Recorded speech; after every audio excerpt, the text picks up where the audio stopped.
Good evening, everyone, and welcome to another episode of the Positivity Project. My name is Joylee, and this is a passion project that I started to help promote positivity, especially at this trying times. And I'm so excited na ipakilala kayo sa aking mga lodis na nanay because we're gonna be talking about a topic that's very near and dear to my heart. Yes.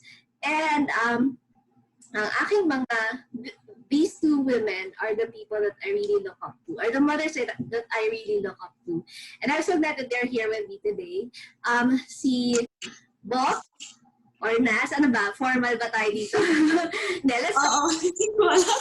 Yes, all the way from Australia. Ito bahala kung anong gusto mo, Bop, Nas. Thank you so much for your time and meeting us. And also, my sister, Jeanell. Yay! Thank you. Welcome to the program. Wow. Sige, let's talk about bilang young mothers. I'm so excited to learn from you guys. And since motherhood is really a very broad topic, diba? I decided to just pick the two sabihin nating major areas ng motherhood or something that has really taught me then. And those two things are, number one, making sacrifices, and two, finding joy, right? And I'm sure na marami tayong mapag-uusapan just by talking about those two topics na makakatulong din sa mga mothers right now who may be struggling, right? So are you ready, guys? Yeah. Okay, let's do this. Sige, let's dive na agad. My first question for you about making sacrifices. So this is a sabihin natin very negative yung term, no, na sacrifices. And it's actually commonly associated with motherhood to the point that it sometimes becomes the deciding factor kung magiging nanay ka ba or hindi, if you want to be a mother or not, diba? If you're ready to make the sacrifices. So let's talk about the positive aspect of making sacrifices. So my first question for you, ladies, is how have your sacrifices in your motherhood journey helped to your advantage? So parang how did your experiences as mothers or the sacrifices that you made help you to grow? So you want to start, Bob? Sabi ko, hindi ako conversation starter. Alam mo nung tinanong mo sa akin, parang hindi ko talaga alam kung ano yung, alam mo yun, nahihirapan talaga akong isipin kung ano yung sacrifice. Kasi, ewan ko parang hindi tama para sa akin, na tawaging sacrifice yung ginagawa ko. Hindi ko alam kung ako lang yon. Pero feeling ko kasi motherhood is privilege. So lahat ng mothers, siguro, like syempre meron tayong mga sacrifices, pero I like to think of motherhood as a privilege. Kahit anong ginagawa ng isang nanay, it's a privilege. You know, to be a stay-at-home mom, it's a privilege. To work, you know, it's sacrifice, but then it's still a privilege. You know, kasi, I don't know, tinungan niyo naman ako. And actually, I think that's a perspective na nagde-define sa'yo as being a great mom. If you're looking at it that way, kasi di ba hindi lahat ng nanay ready tanggapin yun as a privilege, ready i-accept yung motherhood as a privilege. Para sa kanila, it's very hard, or they entered motherhood even before they're ready.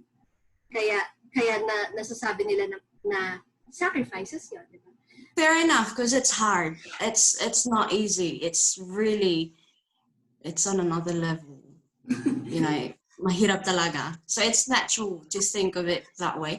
But I think, now that they mentioned that, siguro I chose to think of it as that way para mas maging madali para sa akin.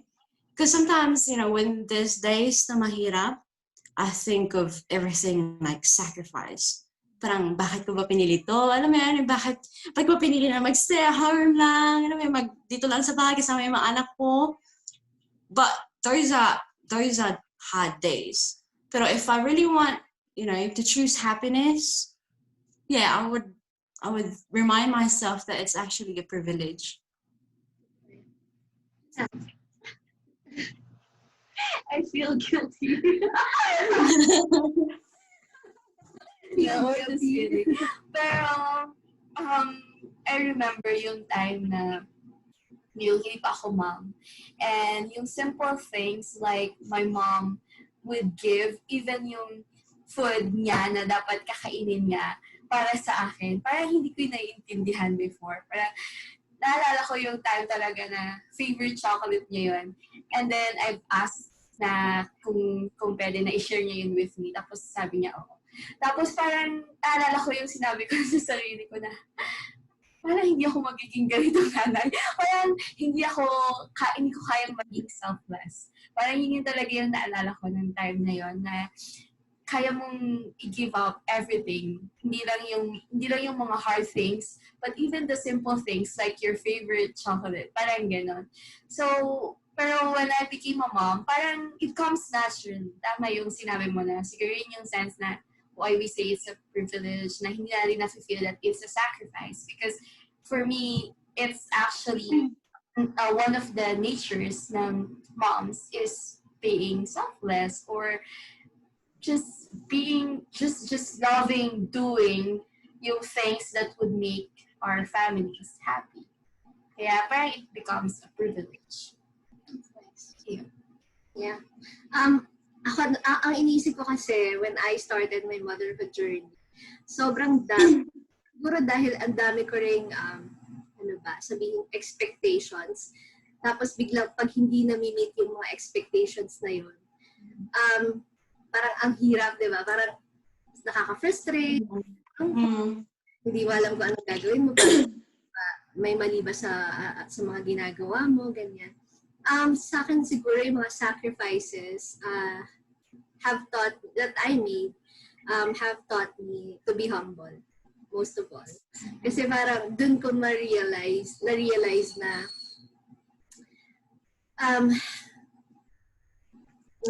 there's something that the Lord has a better plan for me. Ganun yung tinuturo sa akin ng mga sacrifices na na-experience in my motherhood journey. But thanks for that. Sobrang ganda ng sinabi mo about being selfless. Totoo yun. Hindi ko rin, actually, feeling ko hindi ko rin kaya yung ganong level ng selflessness ni mom eh. Pero, yeah, it has really taught me so much. That's good. Yeah, anything else you want to share on the topic? Gusto kayong, i-share na experiences? I think it comes down with our attitude, how we look at it, sa mga sacrifices that we're making, and also to see the opportunities that come out of it. So, for example, one of the sacrifices that I made, it was to choose na hindi na mag-work sa office, diba? Since ayoko naman, wala choice talaga na mag-aalaga sa anak ko. And also, I don't like that na mag-aalaga, na yung iba yung mag-aalaga sa anak ko. So, and then after that, it was a blessing na parang ang bilis kong nakahanap ng opportunity to work at home and like maganda yung experience ko working at home. So, the blessing that came out of it is that kasama ko yung anak ko, nandito sa bahay, na nakikita ko or nandito ako para tulungan siya or palakin siya, diba? No? So, parang it's really a blessing, no? Yung sacrifice na yun na I've never thought that it will be a sacrifice, but it is a big sacrifice, but because of what happened, parang hindi na siya naging sacrifice or sa blessing that came out of it. Yeah, that's something I'm so interested to learn about this sa inyong dalawa. I know you as two women na very malaki yung potential niya to be very successful in both of your careers, in your chosen fields, right?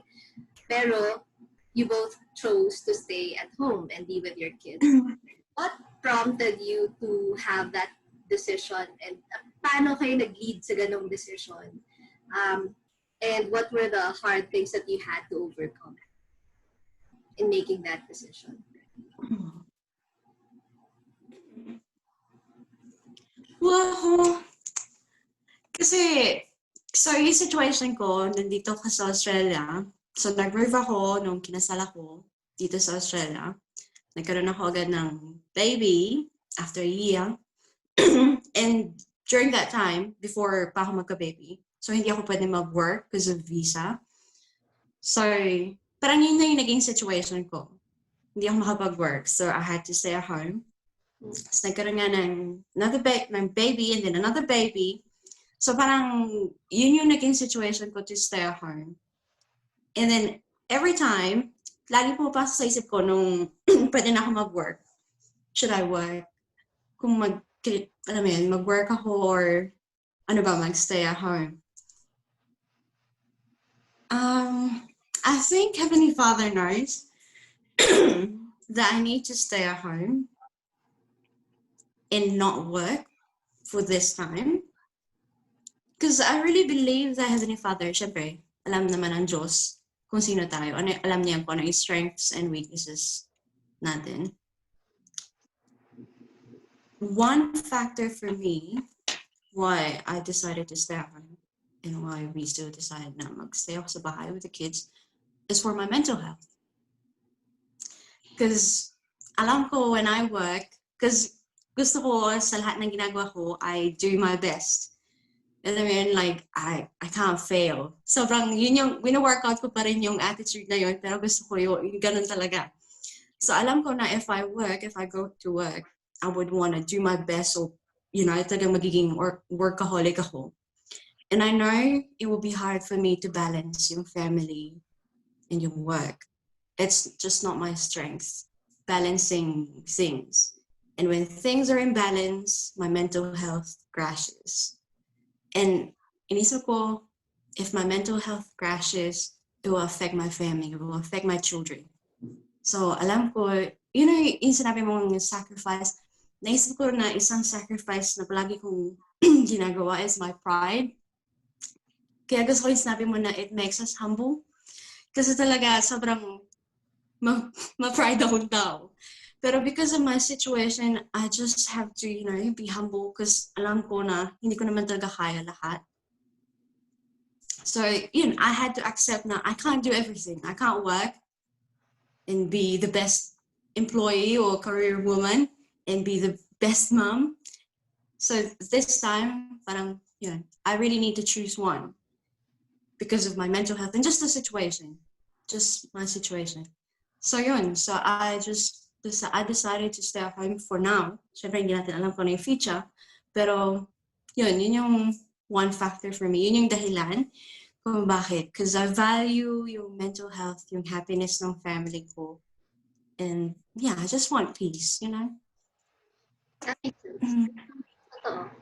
Kasi kung isa rin to sa lesson na natutunan ko as I go along, na it's really important, ang hirap naniniwala talaga ako sa quote na to, it's really hard to lift someone when you're on the same ground. So you have to take care of yourself first, prioritize your mental health, your emotional health, lahat, and give time to yourself para mas ma-perform mo ng maayos yung mga tasks mo, or sabihin natin chores, or kung ano man yung mga pangarap nating gawin. Right? Yeah. Okay. All right. That's a really good, those are really good thoughts. Thank you so much for sharing them. Sige, if you don't have any other thoughts or questions or follow-up questions, that's the first point. Let's go to the second point of our discussion, and that is finding joy. So I guess we're now all aware that motherhood is not just about the happy, but also the exhausting, the sad, and everything else, right? How do you find joy in motherhood? So I want to know exact tips from you guys. So what are you doing to find joy in motherhood, even when sometimes it's really hard to find light in our circumstances? And I'm asking this on behalf of the moms siguro who are just starting, or who are struggling at this point, given our current pandemic situation we have all around us. What have you learned? How do you find joy and strength in our circumstances? So, sinong gusto mag-start? You know? Joy and wisdom. Yes. Okay, go. I think it's important to define kung ano ba yung joy or to know kung saan ba nanggagaling yung joy. Kasi kung parang for me, yun yung difference kung paano tayo nagiging masaya is kung ano ba yung definition ng happiness for us. So, kung, syempre, before ako naging mom, parang yung definition talaga ng happiness ko, parang mahirap akong pasayahin. Parang kailangan akong maging, like, with my job, kailangan perfect or kailangan na-accomplish ko yung mga things na pinapagawa sa akin or mga goals na sinet ko, kailangan na-achieve ko siya, ganyan. Or travel, yeah. So, those are the things that make me happy. Pero when I became a mom, parang nagbago yun. Parang you find joy in simple things. And, but also, for me, it's also important na to find joy, not just as a mom, but also as Jeanell or as a woman and as yourself. Alam mo yun? Kasi parang yun yung isa, for me, isa na nagiging struggles ng mothers kasi nakaka-overwhelm talaga siya. And sometimes, hindi mo talaga nakikita yung joy kahit na malinis yung bahay mo. Parang gano'n, di ba? Parang kulang talaga dahil nga exhausting siya. So parang that is the reason why I said na you find joy not just a mom. Kasi syempre, alam ko naman na yung moms, hindi nag-make them happy. But at the same time, kailangan mo pa rin pasayahin ikaw mismo, yung sarili mo. Like for me, as Jeanell, what makes me happy is exercising. Parang it helps me na ma-relax yung mind ko, na ma-motivate ako, or just eating my favorite food, diba? So yun, so doing those things, simple things, but you still feel na you're in control of your life, that I think would make you happy. So you find time to do those things, those simple things na would give you yung sense of still being in control sa sarili mo. And that would, for me, that helped me na still find joy every day. Gusto ko yung sinabi mo. Yun talaga, yun din yung inisip ko, pero you said it perfectly. Kasi minsan, alam mo yun, motherhood can be so isolating. It can be so lonely. You know, you understand it. Basta kung nanay ka, alam mo yun? It can be really isolating. And when pag isolated tayo, we tend to forget who we are. We just think of ourselves as nanay. Yun yung isa sa mga talagang alam ko naging struggle ko sa first years of motherhood is I didn't know na wala na pala ako, wala na yung sarili ko. Alam mo yun? And then I just realized when things are going downhill na parang, ano nang nangyari? You know? Parang, yeah, the life I lived before motherhood, parang ibang tao. Alam mo yun? Parang, yun. Pero, gusto ko yung sinabi ni Jeanell, it's true. We really have to work hard for it. You know, mayon, kailangan, we have to really just make time for it, really work hard for it, find it kung hahanapin mo siya.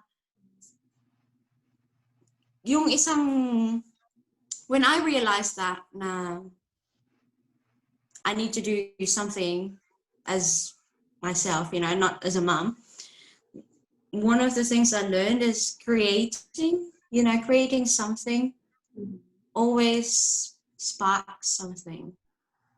You know, whatever it is. It doesn't have to be made with two hands or like, alam mo yun, kahit ano.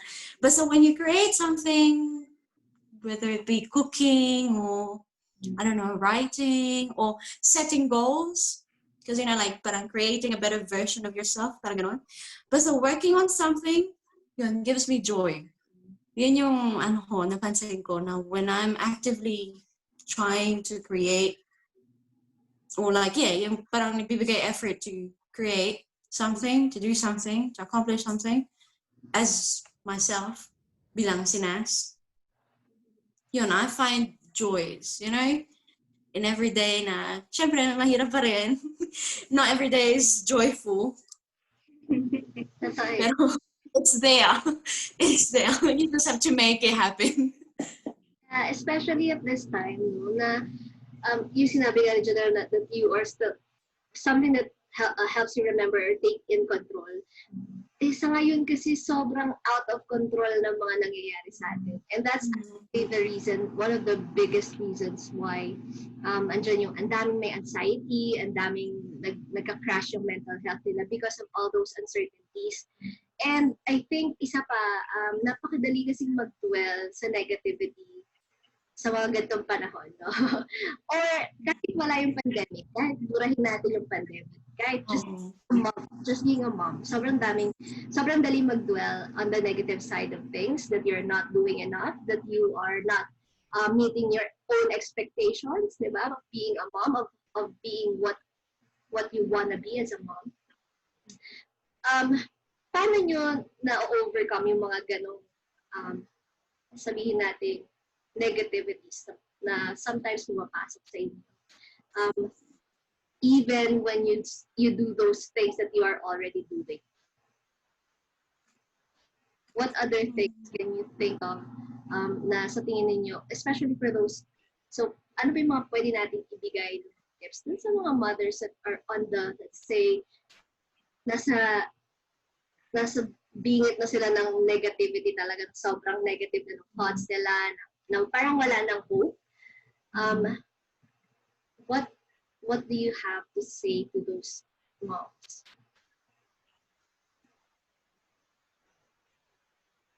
I think talking, communicating about how you feel also helps. Kasi it helped me a lot. Lalo na isa sa mga adjustments ko talaga is, di ba, kasi even when I got married, syempre nag-work pa din ako, nung hindi pa ako mom, pero after na mga anak ko, stay na ako sa bahay. And talagang, yun mismo, yung fact that you're staying at home, sometimes talaga nakaka-create yun ng negative feelings, diba? Na parang hindi mo, na alone ka, or hindi ka, parang hindi normal na you're at home, diba? Parang ganun. So, especially if you're used to working or like going out, diba? Yun. So, talking to someone, or I don't know, just communicating about how you feel, even kahit sa husband mo or sa friends mo, like me and Bop, we used to know each other, yan. So parang it really helps. Kung meron kang mga friends na, especially who are also going through or experiencing the same things, nakakatulong talaga siya. Yeah, that's a big thing talaga, no? Being open with your feelings. May support system na tumutulong talaga sa'yo to be. Yeah, just to acknowledge your feelings, eh. Kasi minsan kapag kinikim-kim natin yung nararamdaman natin, parang inisip natin, totoo ba to? Walang ba to?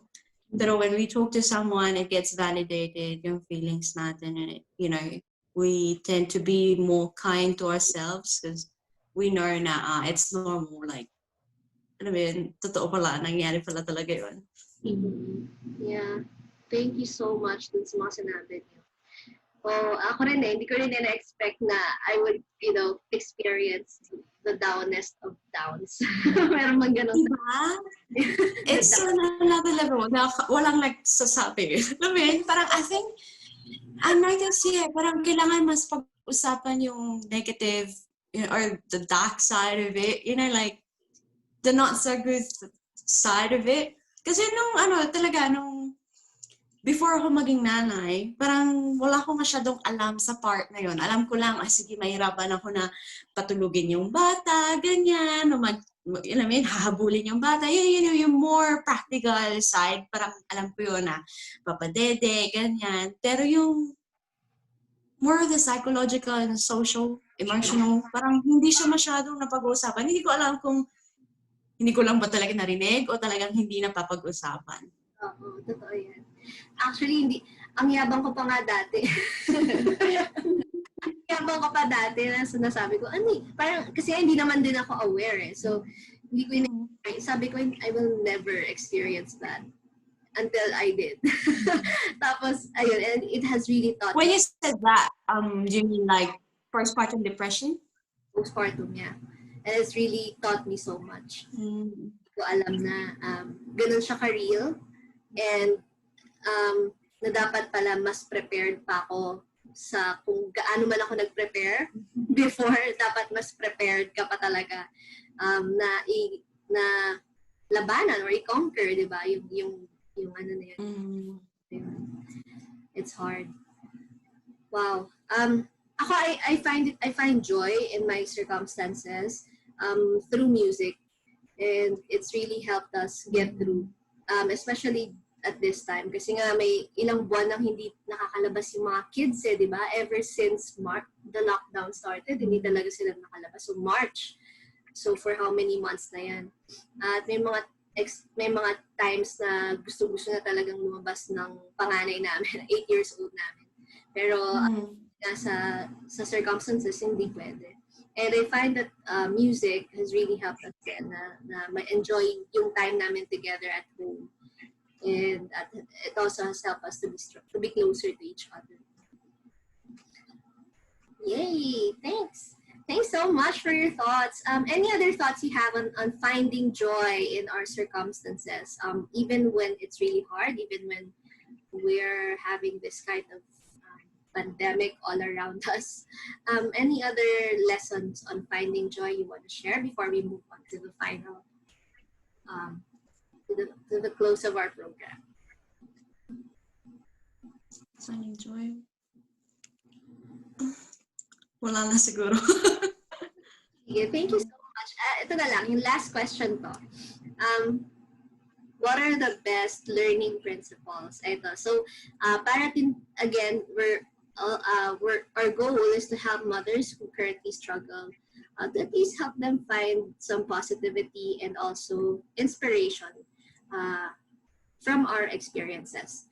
So, what are the best learning principles, or ano ba yung mga masasabi niyong remarkable na natutunan ninyo in your motherhood journey that you want to share with those mothers who are just starting or medyo nahirapan sila, na gusto ninyong i-share para ma-strengthen sila? There's a lot of lessons, sobrang everyday, meron akong bagong natututunan. And if I really pay attention, talagang sobrang madami.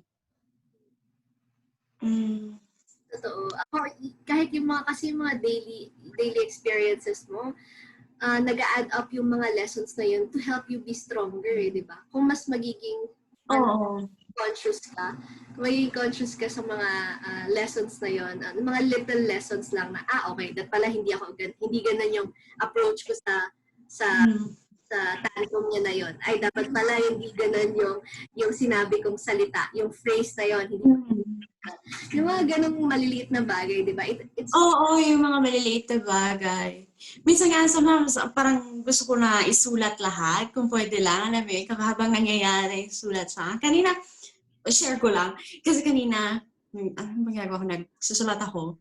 And I thought na I wanna keep a journal for my Torah.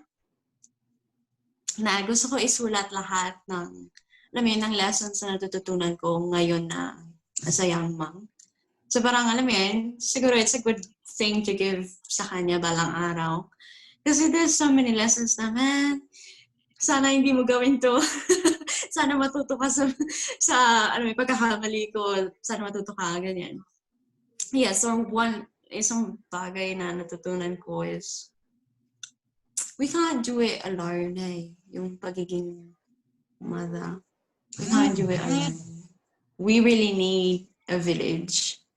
And if there's no village, kailangan hanapin mo yung village na yun, you start the village. And yun yung gusto ko talaga na hanggang ngayon. I've been praying for that na, to really build a village na malapit sa akin. Kasi I know I have a village there. I know I have a village sa Philippines. Pero, syempre dito, meron. Pero I know I need to be, really accept it as a village. Because sometimes, diba, like, it's hard for us to ask for help.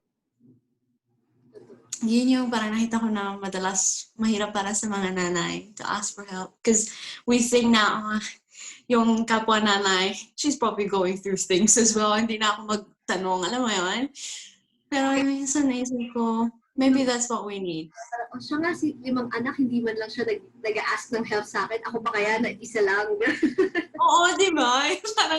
Parang ang insignificant ng problema ko. Baka insignificant yung problema ko. Kaya yung... I like that, yung ask for help. Kasi parang, hindi ko alam kung ako lang ba yun. Pero parang ever since I became a mom, parang nagkaroon na ng expectation. Parang yung thinking mo na may expectation yung tao sa iyo na parang you have to be a Wonder Woman or something like that. Or maybe it's just the expectation that you're putting on yourself. That everything. But yeah, so it's really important that we recognize that hindi lang to ask help, but to recognize that there are actually people who are willing to help us. So dapat parang isipin din natin yun na parang yung mga tao, they're only looking for opportunities to help if we will only ask for that. Kasi minsan, hindi nila alam kasi yung mukha natin, mukha pa rin tayo na or mukha tayo pero di ba parang inside, nag-struggle na pala tayo. But there are people na hindi nila yon nare-recognize unless talaga in-open natin yung nararamdaman natin. So it's really important to do that. And the second thing, or in addition to that, for me, yung isa sa mga principles talaga na natutunan ko is, sinasabi nila yon na parang kapag naging nanay ka, kailangan mo maging patient, kailangan mo maging understanding, ganyan. Pero yung natutunan ko sa motherhood, patience and understanding, hindi lang siya hindi lang siya para sa anak natin or sa asawa. But they also should be extended to ourselves. Yung and magiging understanding, dapat in-extend natin yung sarili. Or tayo actually yung first receiver dapat. Kasi yun yung talaga sa life ko as a mom. Kasi like you, before ako maging mom, sobrang parang on the go na kailangan ganito, kailangan ganyan. So parang before it happened, alam ko na ako ano yung nangyayari. So parang sobrang in control. Kailangan prepared palagi. Sobrang prepared talaga. Parang 1 week pa lang, alam ko na yung gagawin ko, parang gano'n, for the next week. So parang sobrang organized nung life ko in my mind, parang gano'n. Pero nung naging mama ko, parang na-realize ko sobrang hindi ako in control. Parang wala akong control sa lahat ng nangyayari sa life ko. So parang dun ko na na-realize na kailangan natin maging patient sa sarili natin and na hindi natin kailangan i-compare yung sarili natin sa ibang tao. And also, kailangan natin na makita na or makita yung simple things na that would make us happy. No? Para maging iba talaga yung definition ng happiness or yung success. Kasi before, success is in accomplishing something, di ba? Parang ngayon kasi bakit ang dami mo ginagawa, wala na natapos. So, through the way. Yeah, success. So yun. So kung ibay natin yung definition natin ng success and maging mas patient tayo and understanding, mas makakaroon tayo ng joy every day. Yun. Yeah, gusto ko yung ganyang atake ng motherhood na inside out ang approach, right? Mm-hmm. Or you're taking care of yourself first. Kasi I think that's the most important thing eh. And once you get successful with that, magre-reflect na yan sa bahay din. Diba? Magre-reflect na yan sa how you treat your kids, how you treat or how you communicate with your husband, how you define happy. Diba? How to be happy. That's nice. Yung quote na yun, you can't pour from an empty cup. So, kailangan tayo sa sarili natin, punong-puno tayo ng kung ano man yung gusto nating ibigay. Kung gusto natin na ibigay yung happiness sa family natin, sa spirit, kahit ano, we have to have it ourselves first. Um, And syempre, yun nga, gusto ko yung sinabi talaga ni Jeanell na we have to be kind to ourselves. We have to love ourselves. Because that is really, napansin ko ha, that is very difficult. Yun yung common challenge ng mga magulang o ng parent, ng moms, is that mothers tend to be so hard sa sarili nila. Siguro nga kasi yung expectations na siniset natin sa sarili natin. We have to be this, we have to be that. O minsan, hindi naman talaga dapat. ang nakakatakot pa nun, if you carry that expectation to your kids, na nagsasabi ng sariling expectation sa kanila. And when those expectations are not met, wala, parang failure agad yung tingin mo sa kanila. Destructive sa relationships. Sobra.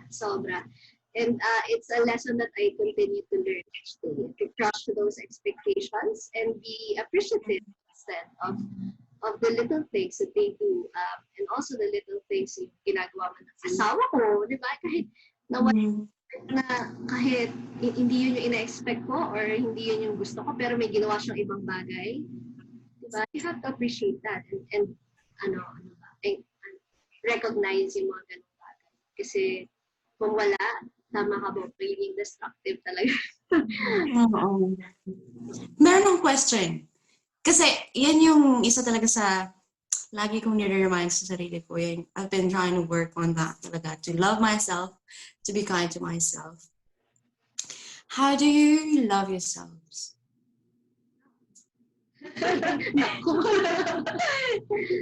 Like you're so struggling. Pero ano yung mga naging, alam mo, yung mga steps na ninyo? Yun, gusto ko lang makakuha ng ideas. Kasi may mga ideas ako. Sige, share ko mamaya. Pero gusto ko na sa inyo. Kasi alam ko, you always have better ideas. Yeah, no, Jeanell. Jeanell has better ideas. Sa personal experience ko, kasi like, yung attitude ko nga kasi talaga is that gusto ko things are done na talagang, if not perfect, almost perfect, diba? So parang nagmumula yung from yung disappointment for me is if hindi ko siya nagagawa ng maayos. Parang gano'n. So, tutulungan ko yung sarili ko na mas maging patient, yan, by looking at the things that I accomplished instead of the things that I didn't accomplish. So, ayun. So, it helps na parang mas makita ko na hindi pala failure, no? Meron pa yung success. Yun. So, ayun. Nakakatulong yun sa akin. That's nice. Ako, I find ang tanong mo, how do you love yourself? Lately talaga, sobrang nakakatulong sa akin yung mga mindfulness activities. Very small lang, kahit mga 5 to 10 minutes a day lang. Pero, sa span ng time na yun, iniisip mo lang maging grateful, iniisip mo lang i-appreciate yung nature, i-appreciate yung kwarto, i-appreciate yung sound na naririnig mo. So, yung mga ganong klaseng mindfulness activities, tinatry ko rin siyang ituro sa anak ko na mas maging mindful sa mga bagay-bagay. Kasi pag may ganon, I think pag may ganon kang perspective, mas madaling ma-crush yung mga expectations. Parang yun yung ticket mo or yung susi to be less judgy about yourself, to be less less expecting, ganyan. Kung mas na-appreciate mo yung mga maliliit na bagay na yun. And it has really helped me. It has helped me then with anxiety, with not meeting expectations. Yun, it has helped me a lot to be more appreciative and to recognize the little things and to be to live the present, live in the present, yun sa time na yun, to enjoy, ganun. Additional. Yeah. Also to find time for yourself. So, alam ko na mahirap talaga yun as a mom, pero like a 5-minute breather will make a huge difference. words sa araw mo. No? So, minsan nararamdaman ko talaga na parang gatago lang na ako sa anak ko or sabihin ko sa husband ko na pwedeng 5 minutes and I have just 5 minutes for myself. So, pag ganun, parang yun na yung nakakatulong sa akin na i-recognize na I'm in control kahit papano sa buhay ko. And also, na magawa yung kung ano may gusto ko talagang gawin. Yun. So it helps na dapat you have to find time at least kahit 5 minutes or 10 minutes just for yourself. Ikaw, meron ka ba? Salamat. Salamat. Wala, ang hirap talaga eh. Pero yung sa akin, I'm trying na do yung mga sinabi din ninyo.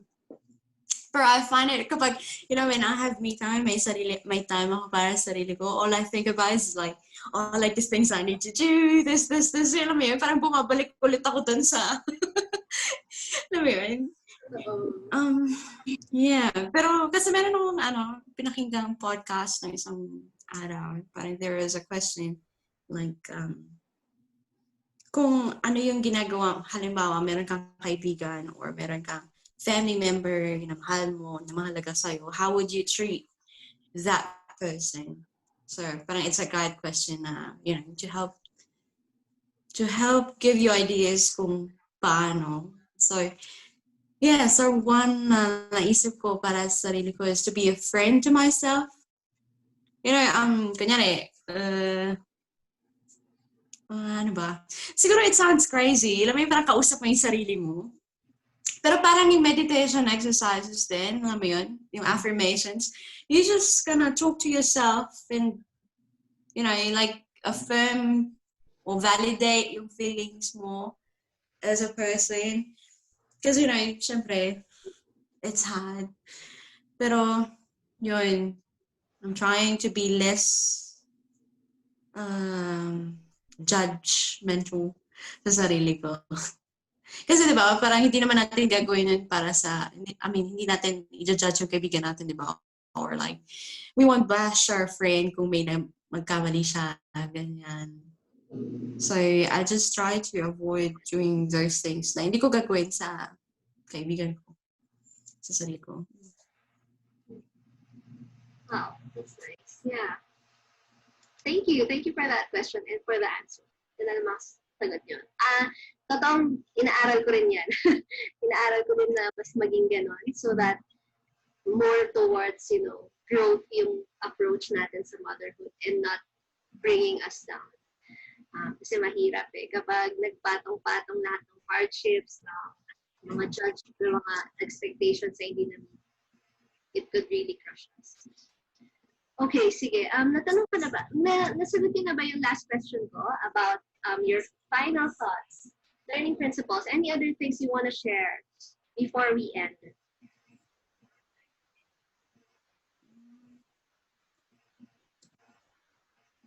Na hindi pa natin pag-usapan. Parang dami na natin na pag-usapan, no?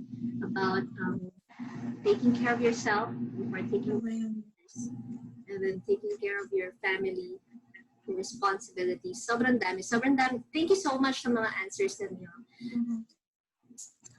And I think if there are mothers out there, ito gusto ko lang i-leave. I think I want to leave the program with this. Na if you're watching this and you feel that you are having a hard time managing or fulfilling your responsibilities as a mother, and you feel that you don't have anyone to talk to, the three of us are here. Yes, please, kailangan ko rin nakausap. Kailangan namin nakausap as much as you need a kausap. So please talk to us if you need it. If you have any concerns or nahirapan kayo with your current experiences and circumstances, we are here for you. And thank you so much, Bop and Jeanell, for this time, for making the and share your experiences and lessons. Thank you. Thank you.